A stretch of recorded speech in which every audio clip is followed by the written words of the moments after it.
नमस्कार दोस्तों, सभी पेंशन धारकों का एक बार फिर से स्वागत है हमारे इस YouTube चैनल पर।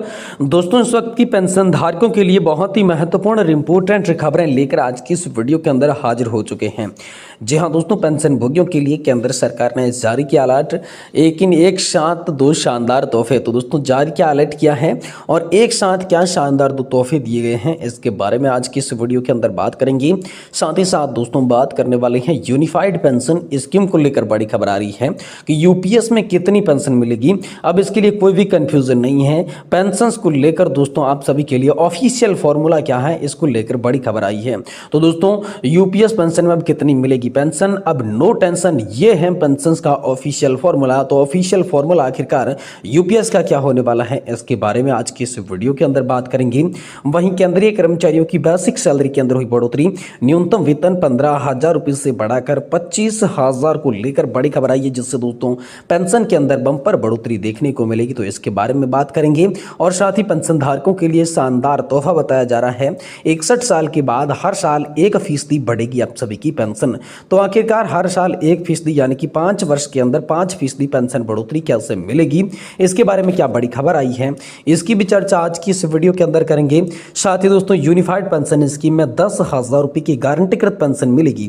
इस योजना के तहत फायदा कैसे और कब देखने को मिलेगा, और अंत में बात करने वाले हैं दोस्तों कि आखिरकार 8वें पे कमीशन को लेकर किस दिन आप सभी के लिए आ सकता है। 1 करोड़ के अंदर कर्मचारियों के लिए किस दिन आखिरकार गुड न्यूज हो सकती है, इसके बारे में भी आज की इस वीडियो के अंदर बात करेंगे। इसलिए हम सभी पेंशन धारकों से निवेदन करते हैं कि दोस्तों आज की इस वीडियो को आप लास्ट तक देखिएगा। साथ ही अगर हमारे चैनल पर नए हैं तो चैनल को भी सब्सक्राइब जरूर कर दीजिएगा। तो चलिए दोस्तों, बिना किसी देरी के आज की इस वीडियो की शुरुआत करते हैं और आप सभी को संपूर्ण जानकारी विस्तार से दे देते हैं। जी हाँ दोस्तों, आप सभी के लिए पहली और बड़ी इंपोर्टेंट खबर की बात करें तो दोस्तों, हाल फिलहाल में इंपोर्टेंट खबर निकल कर आ रही है। सभी कर्मचारियों के लिए बेसिक सैलरी में बढ़ोतरी को लेकर बड़ी खबर आई है। जी हाँ दोस्तों, न्यूनतम वेतन की सीमा जो आप सभी की पेंशन की सीलिंग बताई जा रही थी 15,000 रुपए, अब दोस्तों उसे बढ़ाकर 25,000 रुपए करने को लेकर बड़ी खबर आ रही है। क्योंकि जिसकी भी यहाँ पर सैलरी 15,000 रुपए से लगाकर 25-30,000 रुपए थी, तो उन्हें बेहद कम पेंशन मिल रही थी। इसी को देखते हुए 2022 के नवंबर के बाद से ही दोस्तों आप सभी के लिए जो 15,000 रुपए की वेज लिमिट हटी थी, लेकिन पेंशन अभी भी उसी हिसाब से मिल रही थी। तो इसको लेकर आप सभी के लिए नया आदेश आने वाला है कि अब दोस्तों 15,000 रुपए की जगह 25,000 रुपए की सैलरी लिमिट होगी, जिससे हम सभी के पेंशन का कंट्रीब्यूशन बढ़ेगा और इसी के साथ आप सभी को यहाँ पर मिलने वाली पेंशन का भी अधिक फायदा होगा। यानी कि आपकी पेंशन बढ़ोतरी दोस्तों होने वाली है, क्योंकि सैलरी लिमिट बढ़ने से पेंशन के अंदर काफी ज्यादा इजाफा आप सभी के लिए होने की बात सामने आ रही है। तो ये बड़ी खुशखबरी हाल फिलहाल में आप सभी के लिए निकल कर सामने आई है। साथ ही साथ दोस्तों, बात करें तो पेंशन भोगियों के लिए केंद्र सरकार ने बहुत ही बड़ा अलर्ट जारी किया है। एक साथ में दो शानदार तोहफे आप सभी को दिए गए हैं।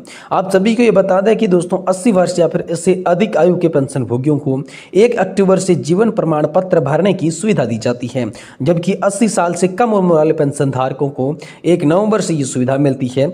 लेकिन इस प्रक्रिया में धोखाधड़ी की संभावना को देखते हुए केंद्र सरकार द्वारा महत्वपूर्ण सर्कुलर जारी किया गया है। जैसा कि आप सभी जानते होंगे कि हर महीने पेंशन प्राप्त करने के लिए पेंशन भोगियों को एक बार जीवन प्रमाण पत्र भरना जरूरी होता है। तो दोस्तों, जीवन प्रमाण पत्र नाम पर पेंशन धारकों को ठगी के लिए नए नए तरीके हैं। तो आजकल साइबर फ्रॉड के द्वारा अधिकतम पेंशन धारकों को ऑनलाइन जीवन प्रमाण पत्र अपडेट करने के लिए सूचित किया जा रहा है। केवल यही नहीं, उन फ्रॉड के पास पेंशन धारकों की पूरी जानकारी उपलब्ध है, जैसे कि सेवानिवृत्त का दिनांक, पीपीओ नंबर, आधार कार्ड संख्या, स्थायी पता, ईमेल आईडी जैसी जानकारी है। साइबर अपराधी पेंशन भोगियों को पूरी डिटेल के साथ कॉल करते हैं ताकि पेंशन भोगियों को उन पर शक न हो सके, क्योंकि उन डिटेल के कारण पेंशन भोगी उस पर विश्वास कर सकता है। जिससे ये लगभग यहाँ पर जो है कॉल पेंशन देने वाले से जो की गई है, अपराधी जो पेंशन धारकों को पूरी जानकारी बताते हैं, उनका जीवन प्रमाण पत्र अपडेट करने को कहते हैं।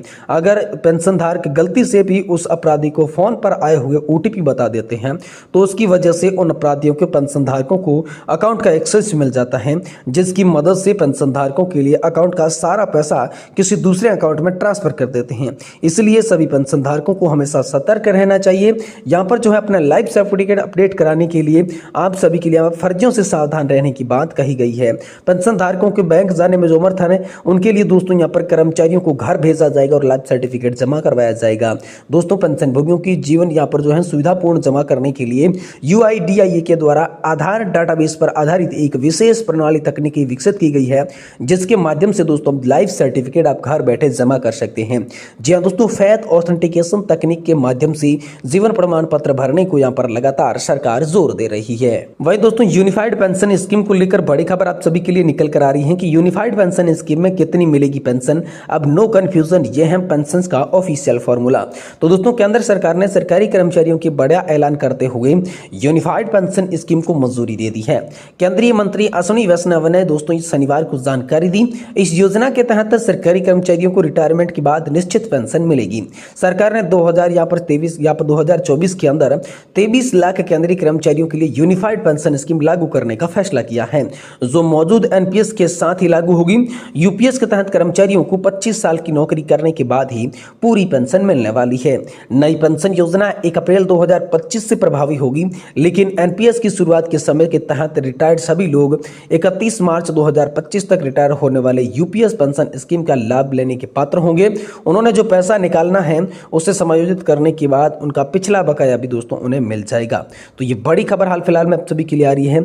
और दोस्तों, इसी तरह से जब पुरानी पेंशन योजना की तरह इसमें लाभ होगा, ओपीएस के कर्मचारियों के लिए अंशदान नहीं करना पड़ता था, वह यूनिफाइड पेंशन स्कीम योजना के तर्ज पर 10% का अंशदान करना पड़ता है।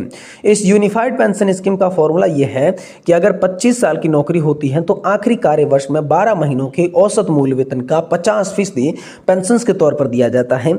यदि सेवा अवधि 10 वर्ष से 25 वर्ष है तो पेंशन राशि अनुपातिक आवंटन के आधार पर तय की जाती है। यूपीएस पेंशन सिस्टम में दोस्तों सुनिश्चित पेंशन परिवार को मिलेगी, सुनिश्चित न्यूनतम पेंशन मिलेगी, पेंशन राशि को महंगाई भत्ता दर जोड़कर दी जाएगी और सेवानिवृत्ति के समय ग्रेजुएटी के अलावा एक निश्चित राशि का भुगतान करने का भी प्रावधान दोस्तों इसके लिए है। और दोस्तों, यूपीएस के तहत कर्मचारियों के लिए बहुत ही फायदेमंद बताई जा रही है। सरकार का अनुमान है कि वर्तमान में 90% से ज्यादातर केंद्रीय कर्मचारियों के लिए यूपीएस एनपीएस से ज्यादा आर्थिक रूप से फायदेमंद होगा। एनपीएस 2004 से लागू है, तब से अब तक रिटायर्ड हुए सभी कर्मचारियों को यूनिफाइड पेंशन स्कीम के तहत पेंशन सुविधा लेने का विकल्प मिलेगा। अगर कर्मचारी ऐसा करता है तो अतिरिक्त राशि और उनका ब्याज केंद्र की ओर से दिया जाएगा। ये बड़ी खबर हाल फिलहाल में आप सभी के लिए निकलकर सामने आ रही है। वहीं दोस्तों, पेंशन धारकों के लिए शानदार तोहफा बताया जा रहा है। 61 साल की बाद दोस्तों 1% पेंशन बढ़ेगी, यानी कि आप सभी के लिए 61 साल की उम्र से 1% पेंशन के अंदर बढ़ोतरी किस तरीके से देखने मिलेगी, क्या बड़ी खबर है, चलिए बताते हैं। देखिए दोस्तों, पेंशन भोगियों के द्वारा काफी लंबे समय से की जा रही मांग को अब पूर्ण कर दिया गया है। सभी पेंशन धारकों के लिए खुशखबरी निकलकर सामने आ रही है कि उनकी पेंशन में बढ़ोतरी का रास्ता साफ हो चुका है। सरकार के द्वारा यह निर्णय लिया गया है कि कर्मचारी की आयु 61 वर्ष होने पर उसकी पेंशन में 1% की वृद्धि की जाएगी। यह बढ़ोतरी उनके बचे हुए जीवन के लिए लागू होगी। पेंशन भोगियों को मंच में प्रदेश कार्यकारी अध्यक्ष श्री सूरज प्रकाश टोंक ने दोस्तों प्रेस विज्ञप्ति के माध्यम से यह जानकारी दी। तो चलिए आपको बताते हैं कि पेंशन भोगियों की पेंशन बढ़ोतरी का फायदा कैसे मिलने वाला है। आप सभी की जानकारी के लिए बता दें कि दोस्तों आप सभी के लिए बहुत ही बड़ी बैठक हुई। इस बैठक में पेंशन भोगी संगठनों के साथ यहाँ पर सरकार के वित्त सचिव, चिकित्सा और स्वास्थ्य सेवा के निदेशक, पेंशन विभाग के निदेशक भी मौजूद रहे थे। इस बैठक में पेंशन भोगियों के लिए खुशखबरी दी गई। पेंशन भोगियों को सरकार द्वारा इस फैसले की सराहना की गई और भविष्य में सरकार का समर्थन करने का भी संकल्प दोस्तों लिया गया। वहीं दोस्तों, पेंशनर्स की इस बैठक में अन्य कई महत्वपूर्ण मुद्दे उठाए गए। आप सभी की जानकारी के लिए बता दें कि यहाँ पर जो है बैठक के अंतर्गत महत्वपूर्ण मुद्दों पर चर्चा की गई, जिसमें पेंशन कम्यूटेशन की अवधि 15 साल से घटाकर 12 वर्ष तक कर दी जाएगी है। वह दोस्तों नहीं, बल्कि आपको यह जानकर भी बहुत जरूरी है कि पेंशन विभाग निदेशालय ने इस बदलाव पर सहमति भी दे दी है, जिसकी वजह से पेंशन भोगियों को काफी सारे लाभ यहाँ पर होने वाले हैं। इसके साथ साथ विटामिन और कैल्शियम की दवाएं मुफ्त में उपलब्ध कराने की सोच पर विचार कर रहा है। इसी के साथ ही संबंधित विभागों ने सैद्धांतिक रूप से स्वीकार कर लिया है। अब सभी को यह जानकारी दे दें कि इस कदम की वजह से पेंशन भोगियों को यहाँ पर अतिरिक्त लाभ होने वाला है, जो कि यह बड़ा कदम राजस्थान सरकार ने आप सभी के लिए हाल फिलहाल में उठाया है।